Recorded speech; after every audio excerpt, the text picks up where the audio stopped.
To Activision, EA, and now Ubisoft, take some motherfucking notes. This is how you create a video game. This is how you define a masterpiece of a game that people want to play.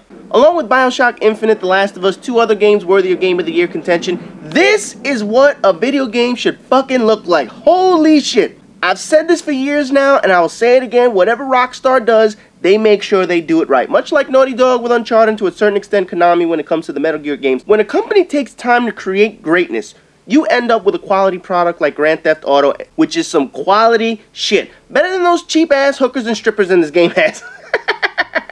Now, just look at what Rockstar has pulled off this time around. Instead of rushing a game out every fucking year, instead of saturating the market with annual releases of the same fucking game like EA Sports and their franchises, instead of putting 2 incompetent studios to work on an overinflated, underwhelming, lag-fest ported video game, Call of Duty, and instead of dry humping a series for every single penny it's worth by putting out a new game each year like Ubisoft is doing with Assassin's Creed, Rockstar took their time on this game. Sure, they worked on some other projects like Red Dead Redemption, LA Noire in between, but Grand Theft Auto has been in the works for about 6 years now. Even before Grand Theft Auto 4 was released, Grand Theft Auto 5 was already looking ahead towards creating the ultimate game possible and knew it was going to take a couple years to actually develop that motherfucker. That is how you make a video game. That is how you keep your fans interested in your work. You put out quality product after quality product that does things the competition can't compete with. It's not a copy and paste of something prior. It's not a rinse and repeat storyline or concept. It's a product built from the ground up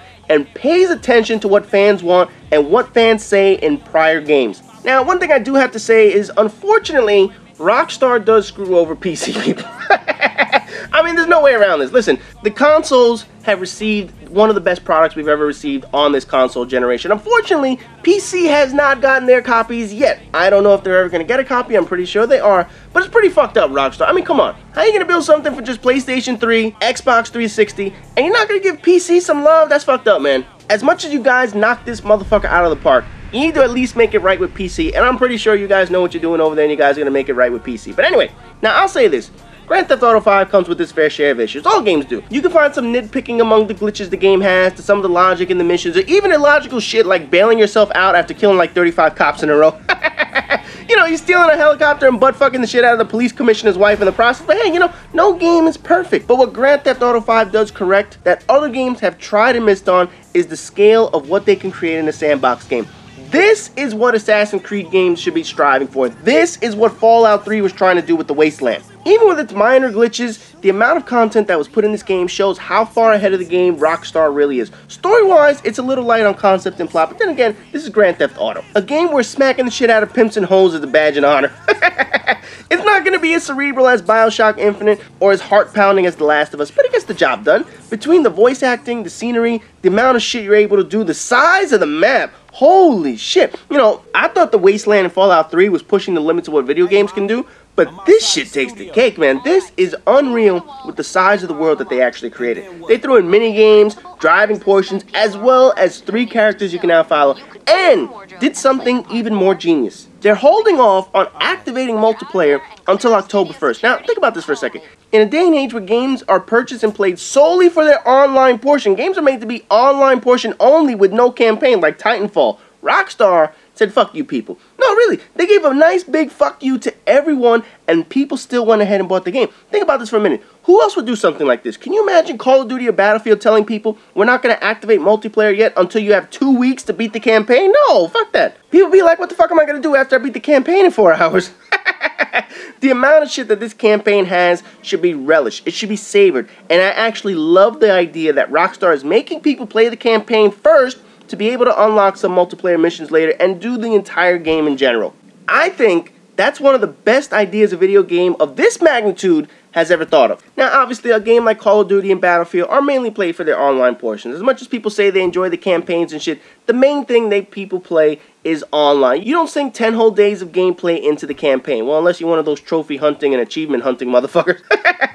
You put 10 days into multiplayer, and you pretty much play campaigns when Xbox Live goes down or PlayStation Network gets hacked or some shit like that. They're meant to be played online mostly, and really don't give 2 shits about their campaigns. But Grand Theft Auto is completely different. That way, you enjoy all the hard work they put into this game. They want you to see everything they added to the game, so you get an understanding of why this game took so long, and to a certain extent, why other developers were too lazy to truly develop games on this outgoing console generation. For the past few years, you had these assholes at EA and Bethesda saying that they were limited what they could do in this console generation. Bullshit! You limited your damn selves. Look no further than this game, as well as some others in the past, like Final Fantasy 13, as shitty as that storyline was, and Metal Gear, to see how far you can push the boundaries of this console. Rockstar certainly did that, and it shows in the amount of shit that you can do in this game with relatively few glitches. And yes, there are glitches in this game, but certainly not as glitchy as any EA Sports game. Certainly doesn't have any frame rate issues that plague Treyarch games on PlayStation 3, or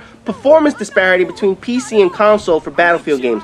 So let this game be a lesson to you guys who continue to shovel money each year at greedy studios. A studio that cares about their product will take a few years to develop something extraordinary. A studio that cares about the quality of the game will not rush the product to market just so that they can make millions and do it all over again. A studio that wants to make a game that will top every other game that's ever been made isn't going to release it on an annual basis. They will do what Rockstar did. They will do what 2K did with BioShock and BioShock Infinite, and what Naughty Dog did with The Last of Us.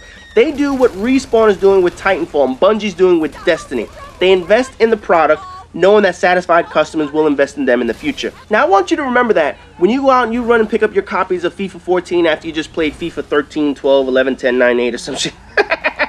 I want you to remember this when you go out and you buy Battlefield 3.5 after playing Battlefield 3 just 2 years ago. And remember how you felt seeing Battlefield 3 after waiting 6 whole fucking years before seeing the follow-up to Battlefield 2 with all those random spin-offs in between and shit like that. Remember this when you go out and you go get your Pirates of the Caribbean version of Assassin's Creed 4. And be damn sure to remember this when you go out and you buy Call of Duty 19 or whatever the fuck. The 5th Call of Duty game to be released since Rockstar released Grand Theft Auto 4. That's right, 5 Call of Duty games have been released since we last saw Grand Theft Auto on a console. Then, turn around and wonder why the quality of these games is garbage compared to studios who give a fuck about their customers. Compare all those annual release games to something like this, to something like The Last of Us, to something like BioShock Infinite. You can see exactly what it takes to be a top-notch studio compared to the bullshit that we give millions of dollars to each and every year to some of these greedy fucking studios. This right here is how to create a video game. This is a fucking masterpiece.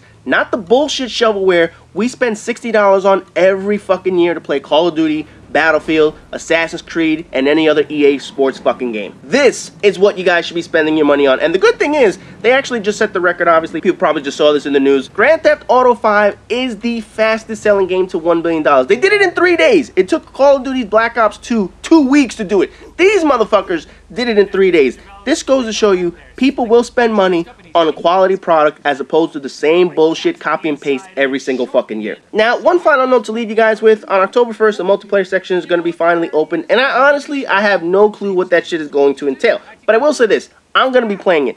I don't know how much of it I'm going to be playing competitive or co-op or whatever the fuck it is, but I do see that 16 people can play at one time, which means I can get a shitload of parties going up in that motherfucker. In fact, we started a little crew ahead of the launch multiplayer because supposedly you're going to get rewards or something like that. I don't fucking know. I don't know if it's going to be XP, extra weapons, cars, cookies, hookers, a blowjob at the local strip club.